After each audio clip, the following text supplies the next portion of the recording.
언론에서 많은 이슈된 한 사건이 있었습니다. 소위 갑질이라고 불리는데요. 우리가 모 항공사의 땅콩 회항 사건입니다. 많이들 들어보셨을 것입니다. 그리고 그 불과 몇 년이 흐르고 4년이 흐르고 나서 2018년도쯤에 이 항공사는 다시 한번 갑질로 인해서 한국 사회가 뒤집혀지게 됩니다. 우리 한국 사회에서는 원래 갑이라는 말은 계약서를 쓸 때 그 계약의 두 당사자를 편의상 갑과 을로 칭하게 됩니다. 이때 상대적으로 위에 있는 쪽이 갑이 되고 그 여기에 질이 붙어서 갑질이라는 말이 됩니다. 우리가 사회에서는 어쩔 수 없이 갑과 을의 관계가 존재할 수밖에 없습니다. 물론 언론에서 그렇게 나오기 전보다는 그래도 조금 나아졌다고 하나 아직도 남은 갑질로 인한 사건들이 틈틈이 뉴스에서 신문에서 이슈들로 계속해서 나오고 있습니다. 그런데 조금 깊이 생각해 보면 꼭 그런 것만은 아닙니다. 어쩌면은 운명적으로 생겨난 듯한 불평등도 있습니다. 어떤 사람은 똑똑하게, 어떤 사람은 좀 더 덜 똑똑하게, 어떤 사람은 건강하게, 또 어떤 사람은 그렇지 못하게 태어날 때도 있습니다. 어떤 사람은 부잣집에, 또 어떤 사람은 가난한 집에 태어나기도 하죠.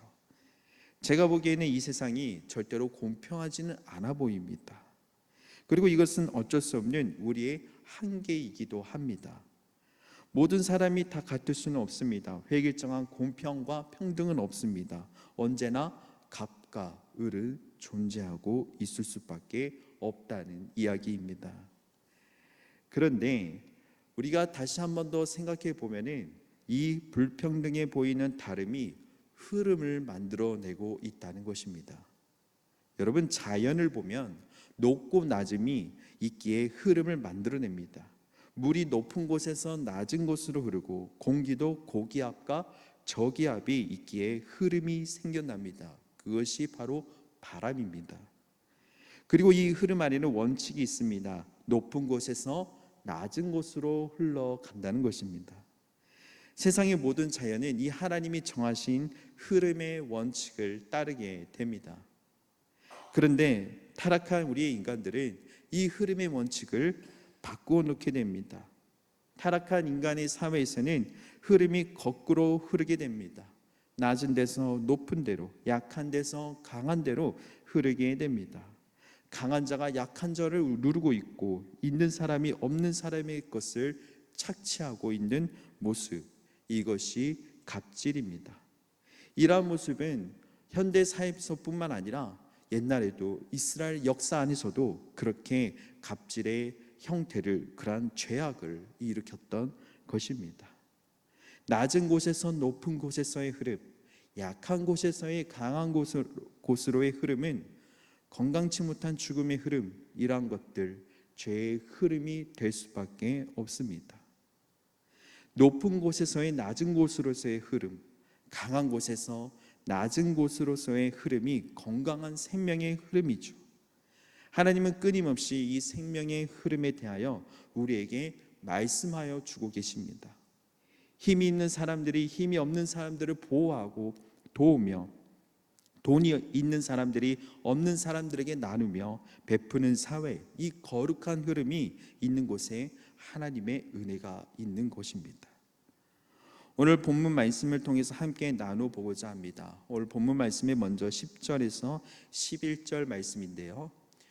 내 이웃에게 무엇을 꾸어줄 때에 너는 그의 집에 들어가서 정당물을 취하지 말고 너는 밖에 서 있고 내게 꾸는 자가 정당물을 밖으로 가지고 나와서 내게 줄 것이며. 아멘. 하나님께서는 이스라엘 내에서 이자 받는 것을 금하셨습니다. 하지만 담보물을 갖는 것조차는 막지 않으셨습니다. 담보물을 설정하는 것은 합법적인 경제 활동인 것입니다. 하지만 이 담보물마저도 빌리는 일을 배려하라고 하십니다. 이것은 뭔가 경제 논리 이전에 먼저 보는 것은 사람을 중심으로 보기 때문입니다. 하나님의 나라는요, 경제가 우선이 아니라 사람이 우선입니다. 비록 담보물을 취하지만은 내게는 별거 아닌 그들에게는 담보물로 인해서 그들에게는 굉장히 중요한 생계의 수단이 있다는 것을 기억해야 한다는 것입니다. 그리고 12절에서 13절 말씀해 보시면, 그가 가난한 자이면 너는 그의 정당물을 가지고 자지 말고 해질 때에 그 정당물을 반드시 그에게 돌려줄 것이라. 그리하면 그가 그 옷을 입고 자며 너를 위하여 축복하리니 그 일이 내 하나님 여호와 앞에서 내 공의로움이 되리라. 아멘. 그가 정말 가난한 자이면 그 정당물을 가지고 있다가 해가 지기 전에 반드시 돌려주어야 합니다. 되게 가난한 자가 가지고 있는 것은 외투밖에 없기 때문입니다. 그런데 그것을 저당 잡히고 하룻밤을 지나고 나면 가난한 자가 추위에 떨며 고생하고, 그렇기 때문에 해가 지기 전에 반드시 돌려주라고 합니다. 이것은 사회적 약자를 배려하려는 말씀입니다. 이 배려 통해서, 이 배려 안에서 이러한 사회가 세상을 따뜻하게 만들어 줄 수 있다는 것입니다. 그런데요, 우리는 선행을 하면서도, 어쩌면 선행을 하면서도 때로는 잘 포장된 갑질일 때가 있습니다. 선행을 했음에도 불구하고 그것이 갑질일 때가 있습니다. 조금 더 가졌다고 내 기분으로 주는 것이 아니라 받는 사람의 마음도 살필 줄 아는 배려, 이 배려가 필요하다는 것입니다. 이 배려 하나가 갑질의 흐름이 아니라 거룩한 흐름을 만들 수 있다는 것입니다. 이 거룩한 흐름이 이 세상을 따뜻하게 만들 수 있다는 것입니다. 오늘 신명기 24장 19절 말씀해 보시면, 내가 밭에서 곡식을 벨 때에 그 한 뭇을 밭에 잊어버렸거든 다시 가서 가져오지 말고 나그네와 고아와 가부를 위하여 남겨두라. 그리하면 내 하나님 여호와께서 내 손으로 하는 모든 일에 복을 내리시리라. 아멘. 여러분, 여기서 곡식단을 잊어버렸다라는 말씀이 나오는데요, 여기서 곡식단을 잊어버렸다는 것은 곡식을 벨 때에 농부들은 단으로 묶어서 곳곳에 쌓아둡니다. 그리고 날이 어둑해지면 그것을 모아 지게나 손수레로 옮기게 되죠. 그런데 때로 날이 어두워서 그 단들을 못 보고 올 때가 있습니다. 날이 어둡다 보니 보이지 않으니 그 단들을 가지고 오지 못할 때가 있습니다. 그런데 이러한 것들을 생각나더라도 가져오지 말고 그냥 두어라 라는 것입니다. 20절 말씀해 보시면, 내가 내 감람나무를 딴 후에 그 가지를 다시 살피지 말고 그 남은 것은 객과 고아와 가부를 위하여 남겨두며. 감람나무는 올리브 나무입니다. 근데 올리브를 수확할 때 올리브 나무의 잎사귀 때문에 숨어 있는 것이 있어요. 그 잎사귀 때문에 보이지 않는 것이 있습니다. 그래서 다 딴 줄 알았는데 나중에 보니 남아 있는 것입니다. 그런데 그럼에도 불구하고 그래도 끝까지 따려고 하지 말라고 하십니다. 그 다음 절에 21절 말씀해 보시면, 내가 내 포도원에 포도를 딴 후에 그 남은 것을 다시 따지 말고 객과 고아와 가부를 위하여 남겨두라. 아멘. 여러분, 포도는 조심스럽게 다루어야 된다고 합니다. 제가 직접 해보진 않았지만 굉장히 조심스럽게 해야 된다고 합니다. 그런데 이 포도를 따다 보니 가지가 너무 높이 있을 때가 있습니다. 너무 멀 때가 있습니다. 그런데 그러한 것들 또한 남겨두라고 말씀하십니다. 그러한 것들을 따지 말라고 하십니다. 왜 그럴까요? 그 이유는 객과 고아와 가부를 위하여 남겨두라는 것입니다. 밥 모퉁이의 것은 자신의 것이 아니며 하나님이 가난한 이들의 몫으로 주셨다라는 사실을 말씀하고 있는 것입니다. 그것은 나그네와 고아들의 몫이다. 너의 것이 아니니 손대지 말라. 하나님이 그들의 몫으로 떼어놓으신 것을 남겨두어라 라는 말씀입니다. 여러분, 기독교의 구제는 단순한 사회적 약자를 돕는 차원의 선한 행위만이 아닙니다. 그것은 하나님의 교회와 하나님의 자녀를 통해 이 땅에 사는 가난한 자들에게 하나님의 긍휼하심이 전달되고 그리고 그렇게 실천될 수 있는 통로입니다. 성경이 말하는 구제는 단순히 여유 있는 자들이 가난한 자들에게 빵을 나누어 주는 그러한 적선의 행위를 말하는 것이 아닙니다. 성경에서 말하는 구제는 하나님의 긍휼과 자비의 마음이 구체적인 물질과 치료의 행위로 실현되는 영적인 사건인 것입니다. 따라서 하나님의 자비하심의 통로로서 그 교회와 성도의 구제는 물질적, 육체적 뿐만 아니라 사회 경제적 복지나 그런 정치 권력의 힘이 이 땅에 가난하고 병들고 상처 입은 자들에게 도저히 공급할 수 없는 하나님의 은혜와 그 위로와 그리고 격려를 공급해 주는 것입니다. 어쩌면 빵은 경제적인 문제입니다. 그러나 나눈다는 것은 영적인 문제일 수도 있다는 것입니다. 사자성어에 십시일반이라는 말이 있습니다. 10사람이 한 숟갈씩만 밥을 모으면 밥 한 그릇이 된다는 말입니다. 그런데 이처럼 콩 하나를 12이 나누어 먹어보면 밥 한 숟갈이 모아서 밥 한 그릇을 만들어 보면 그렇게 나누어 먹는 음식이 들어가는 우리의 배보다 마음이 부를 때가 있습니다. 나누는 삶 안에서는 마음이 부르게 됩니다. 넉넉함이 배어나게 됩니다. 그런데 제 혼자만 챙겨 먹다 보면 먹어도 배부르지 않습니다. 먹으면 먹을수록 옹속해지는 마음입니다. 이것은 그저 먹는 것에서만 해당되는 것이 아닙니다. 사람이 소유할 수 있는 모든 것에 적용되는 원리입니다. 사람은 계속해서 우리가 무언가를 가지려고 하고 쌓으려고 하고 누리려고 하지만 그리하면 그리할수록 모자람을 느낍니다. 그리고 느끼고 불안해지는 것입니다. 그러기보다는 보잘것없는 것이라도 내게 있는 것을 그것이 없어서 어려움을 겪는 사람들과 나누고 나눌수록 나는 점점 더 넉넉해지는 신비스러운 삶을 경험할 수 있는 것입니다. 여러분, 아기들에게 혹시 음식을 줄 때에 그 음식이 아이들이 어떻게 조절하는지 아십니까?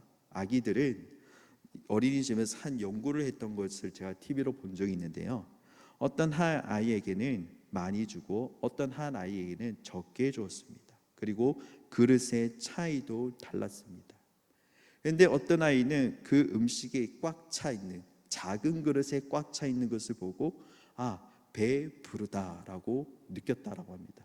그런데 어떤 한 아이는요, 그 음식을 먹고 배가 고프다라는 겁니다.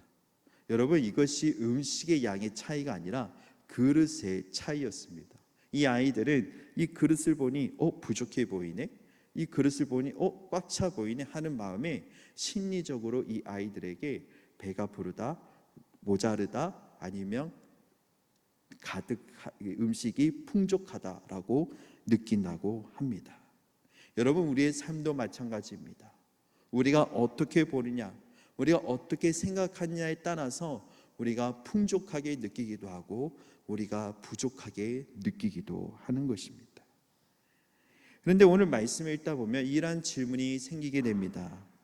왜 하나님은 객과 고아와 이 가부를 도와주라고 하지 않고 그냥 이러한 것들을 남겨두라고 하시는가? 왜 하나님은 곡식을 거두어서 그냥 나누어 주라고 하시지 왜 그렇게 하지 말고, 왜 그렇게 손쉬운 방법, 그들에게 직접 줄 수 있는데도 불구하고 왜 그렇게 하나님께서는 말씀을 통해서 남겨두라, 버려두라, 그냥 놔둬라 라고 얘기하시는 것일까요? 여러분, 그것은 가난한 사람들이요, 오늘 이 사람들이 스스로 일해서 자신의 몫을 거두게 하셨습니다.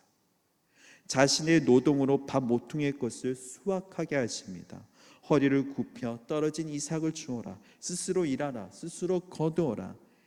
이것이 어쩌면 바로 그리스도의 사랑인 것입니다. 여러분, 베푸는 것은 가진 자들의 으스대는 교만함이 가난한 자들에게 비굴함을 주는 것이 그리스도의 사랑이 아닙니다. 베푸는 자나 받는 자가 모두가 하나님 앞에서는 동일합니다. 아니, 베푸는 자와 받는 자란 말 자체가 사실은 의미가 없는 것입니다. 가난한 사람들도 이 객과 고아와 이 사람들도 스스로 일해서 거두게 하시며 곡식 단을 모아 수확하여 이삭을 줍고 거기서 아직 붙어있는 올리브 열매를 따기 위해 땀을 흘리게 됩니다. 그 과정에서 또한 이들은요, 형제들에게 감사하게 되며 이런 일을 주신 하나님께 영광을 돌리는 모습들이 나타나게 되는 것입니다. 여러분, 그리스도의 사랑, 이 사랑은 세상의 방식처럼요 그냥 기부나 구걸이 아닙니다. 그러기에 주는 사람은 굴림하고 받는 사람은 또한 비굴해지지 않습니다. 오히려 부유한 자는 그 일을 하나님의 백성의 의무로 알며 가난한 사람은 하나님의 주신 은혜에게 농부처럼 가지를 따고 그리고 떨고 열매를 살피고 그리고 곡식을 줍고 타작합니다. 수확한 것을 직접 주지 않고 그들 스스로 그렇게 거두라고 한 것은 농부처럼 제 손으로 일하며 그 수확의 기쁨을 누리기를 원하시는 하나님의 깊은 뜻이 있다는 것입니다. 그러면서 하나님은 어떻게 이렇게 살 수 있는지를 설명하고 있습니다. 오늘 22절 말씀해 보시면 너는 애굽 땅에서 종 되었던 것을 기억하라. 이러므로 내가 내게 이 일을 행하라 명령하노라. 아멘. 내 자신이 바로 저들처럼 옛날에 종으로 살고 압제당하고 남의 나라에서 나그네로 살고 그렇게 가부와 고아처럼 고통을 당했던 사람들이 아니냐라는 말씀입니다. 그들도 이집트의 종이었습니다. 그런 그들이 하나님께서 구원하셨습니다. 그리고 오늘에 이르게 하셨습니다. 젖과 꿀이 흐르는 가나안 땅을 가나안을 주시고 그곳에 주인이 되게 하셨습니다. 이 모든 것이 하나님의 은혜인 것입니다. 이곳의 주인이 되니까 이제는 이들이 생각난 것입니다. 나그네도 생각이 납니다.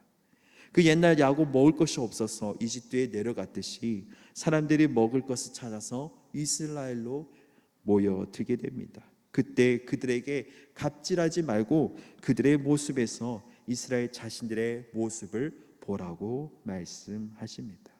그리고 여기까지 이르게 하신 하나님의 은혜를 기억하고 너희도 그 은혜를 나누라고 말씀하십니다.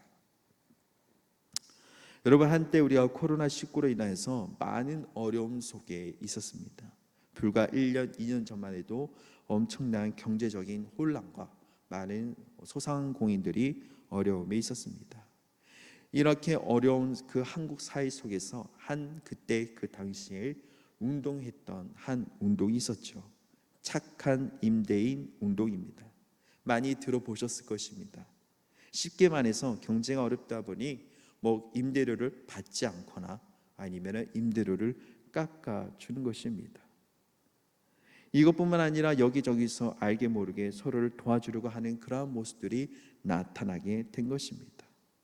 어쩌면 이 착한 임대운동이 어쩌면 이 소상공인들에게는 일할 수 있는 여건을 만들어주게 된 것이죠. 만약에 이들의 갑질로 인하였다면 이들에게는 일할 수 여건조차 없었을 것입니다. 그러나 이들의 운동에 의해서 그들에게 일할 수 있는 여건을 통해서 또한 경제적인 활동을 할 수 있도록 여건을 만들어주는 역할이었습니다. 여기저기서 영향을 받아서 그렇게 많은 운동인들이 많은 임대인들이 그렇게 영향을 받아 사람을 도와주고 그 운동이 그 한국 사회 속에서 퍼져 나갔던 것을 볼 수가 있습니다. 여러분, 오늘 우리의 모습은 어떠하십니까? 인류에게 영원한 값이신 하나님께서 우리를 향하신 사랑과 은혜를 기억하시길 바랍니다. 하나님께서는 하나뿐인 아들을 우리와 같은 인격으로, 어쩌면은 하나님이 값이시고 우리가 을인데도 불구하고 그 예수님을 을 되게 하시고 그 을인 우리 인간이 되게 하셔서 이 땅에 보내주셨습니다. 육체를 입고 태어나신 예수 그리스도는 을인 인류를 위해 고통당하며 자신의 육체를 찢어지기까지 우리를 사랑하셨습니다. 육체를 입고 태어나신 예수 그리스도는 을인 우리를 통해서 그렇게 고통당하며 그리고 우리를 구원케 하셨습니다. 이러한 거룩한 흐름은 예수님만이 할 수 있는 것이 아닙니다. 우리가 예수님처럼 예수님과 똑같이 될 수는 없지만 우리가 예수님의 마음으로 사랑을 하며 예수님의 마음으로 그 거룩한 흐름이 우리 영통교회 공동체 안에서 흘러가기를 간절히 소망합니다. 이것이 우리 그리스도의 믿음인 것입니다. 내가 다른 사람보다 좀 더 가지고 있으면 그것을 덜 가진 사람에게 배려하는 마음으로 나눌 수 있는 사람, 강한 자가 약자를 도우는 삶, 가진 사람이 못 가진 사람들에게 나누며 그 땅에 거룩한 흐름이 흐를 수 있는 땅, 그 땅에 우리가 그 나눔으로 교만해지는 것이 아니라 보이지 않는 곳에서 나눔으로 하나님의 사랑을 실천할 수 있는 그러한 거룩한 흐름이 흐를 때에 우리 영통교회, 그리고 또한 이 영통교회 안에서의 그 거룩한 흐름이 이 세상에, 이 사회에, 주변에 영향을 줄 수 있는 그러한 공동체가 되어지시기를 간절히 소망합니다. 오늘 우리가 비록 우리가 가진 것을 다 나누지는 못하지만 그 안에서 작은 것이라도 이웃과 나누는 삶, 그리고 우리를 위해 자신을 버리신 예수 그리스도의 십자가를 기억하자는 믿음으로 나아가는 우리 영통교회 공동체가 되어지기를 간절히 소망합니다. 말씀을 마무리하겠습니다. 우리 영통교회가 이러한 공동체가 되어질 때 사랑의 나눔을 실천하며 그 안에서 우리가 그 서로 도와주며 우리가 서로 배려하며 우리가 마음을 헤아리시며 우리가 그 안에서 마음을 헤아릴 때 그 안에 배려 속에 하나님의 사랑이 있고 그 사랑을 통해서 우리가 그 공동체 안에 눈물과 어쩌면 기쁨으로 함께하는 그러한 공동체가 되어지시기를 간절히 소망합니다.